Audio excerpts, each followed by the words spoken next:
There are a lot of leaks that hold back poker players, but there are three particular ones that I see all the time. So I'd like to talk about them today. In fact, I still make these mistakes sometimes and I have to remind myself actively not to make them. But make sure to watch the video until the end because I think the last one is the most relevant leak. But let's start with the first one because I see this one a lot and most of the time it goes undetected. The reason why most players don't even notice that it is a leak is because they don't actually lose any money with it. It is more that they don't win enough money. But money not won and money lost is basically the same thing. So we absolutely need to avoid this leak. So leak number one is not getting enough value with big hands. Usually this is a byproduct of slow playing. But it can also be that players actually fast play their hand, but they are afraid of losing their customer, so they don't maximize their winnings. Here's an example. A recreational player on the button raises. You call in the big blind with Jack 10. Flop comes Queen 9 8 rainbow. You have the nuts. You check to the aggressor and he bets third pot. This is an ideal spot to raise. If the button made a lazy c-bet, then of course he would fold to your check raise, yes. But if he has a king or any piece of the board for that matter, he will most likely continue. But say you just call with the nuts. The turn is a blank. You check and frustratingly he checks behind. The river is another blank.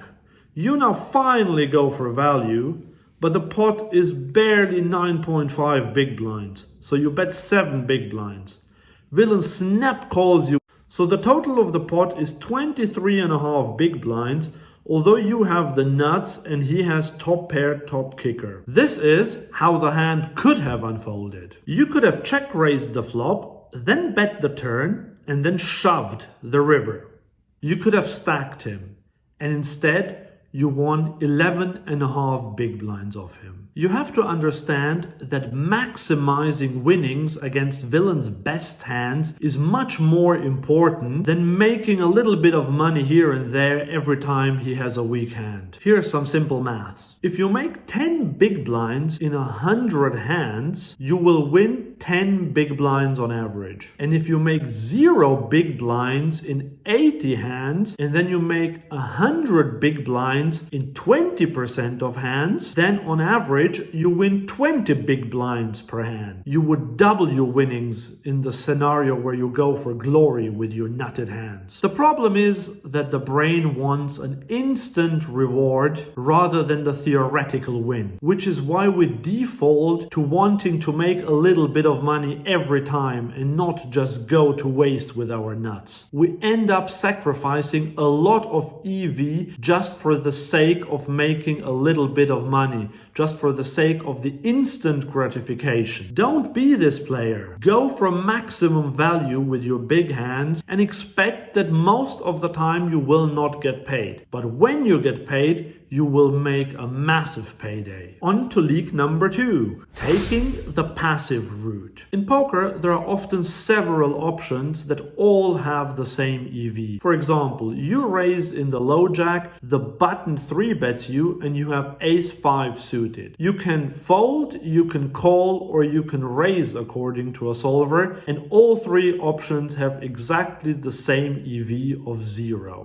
Or say you are on the button, someone raises before you and you have pocket sevens. You can either call or raise. Both lines have exactly the same EV of 0.06 big blinds. So theoretically, you can take either of these 2 lines without it making any difference to your win rate. But the problem is that many players will just default to the more passive option. Why risking so much money and then risking to even get 4-bet or then having to play a bloated pot with pocket sevens when you can just see a flop for fairly cheap and then see what develops? Well, I would answer to that if you have pocket sevens and you call to see a flop and the flop doesn't contain a 7, then you're most likely gonna fold to a continuation bet. Whereas if you 3-bet and you get called and say the flop comes ace, jack, deuce, rainbow, and then you can just c-bet and he might fold a hand as strong as pocket nines in this spot. Of course, it doesn't always work out like this. Sometimes you will get 4-bet. Other times they call you a 3-bet, you c-bet and they continue, and then you have to give up and you will lose a bigger pot. And this is precisely why solvers think that calling and raising have the same EV. However, aggression wins.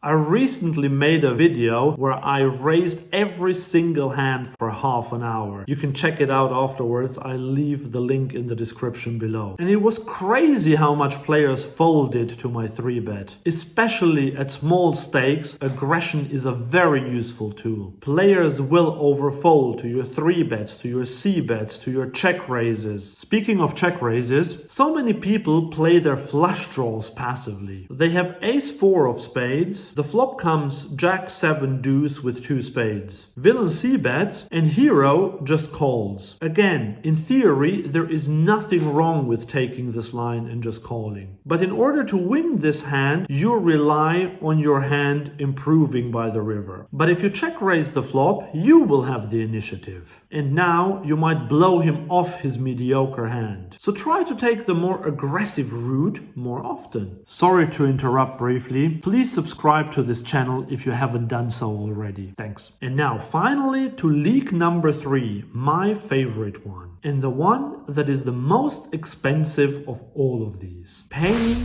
off nits. I can't stress enough how important this one is, and we're all so bad at it. I could have saved myself so much money if I hadn't called all these big river bets from recreational and passive players. But in-game we often get way too attached to these hands that actually seem really good, without realizing that in terms of relative hand strength, they're actually not that good. A set is great, but not if a straight is possible. A straight is great, but not if a flush is possible. And a flush is great, but not if a full house is possible. The thing is, nits are everywhere. Whether you play live 1-2 at a casino, or you play 2NL or 500NL, they're everywhere. And they might even be disguised sometimes. They might be quite active sometimes. They raise, they c-bet the flop, they seem quite loose. They might even have a high check raising frequency. But their main trait is that they never invest a lot of money without having the goods. Especially at small stakes, there are so many players who wouldn't just put 60 big blinds in without having a monster. Yet we think that because they check raised us earlier on the flop when the pot was small, they are capable of bluffing, and therefore we think that they are capable of bluffing in this spot as well. But that's just not the case. Here's an example where I fell for this. I flopped a set of kings against an older man who was quite loose. On the turn, there was a straight possibility and he check raised me. At this point, it's okay to call because we have outs to a full house that beats his straight. But the board didn't pair on the river and he now shoved. I remember that I went into the tank forever on this one. In the end,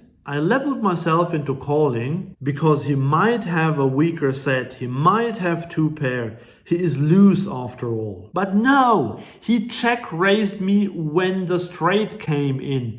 He wouldn't do that at that point with 2 pair or even a set. And he jammed the river for a lot of money and a lot of big blinds. Again, if the straight is possible, this bloke would not have done it with a set or 2 pair. This should have been a clear fold for me. Instead, I was shown, big surprise, the straight. And here's a hand a student of mine played at 10NL online. He called king-queen in the big blind against a cutoff raise. Flop is queen-7 deuce with 2 diamonds. Villain c-bets. My student actually found the check raise, so that's very good. But now we get raised again. Alarm bells should start ringing at this point. A flush draw is not impossible, but many players just wouldn't raise again with a draw at low stakes. My student called. When the 7 pairs on the turn, villain Overbet jams. Again, a flush draw is not impossible, but he is willing to risk his entire stack on this node after showing lots of strength. But we have top pair and a good kicker, so hero calls. In theory, this would not be a terrible call, because a solver would think that villain has enough bluffs in this spot. But in real life, this is rarely a bluff. Obviously, villain had the goods in this one as well. So make it your priority to identify nits early and proceed very cautiously when they are willing to put a lot of money in the middle. Your wallet will thank you. And by the way, paying off nits can even happen pre-flop. If you want to see when this is the case, I recommend this video.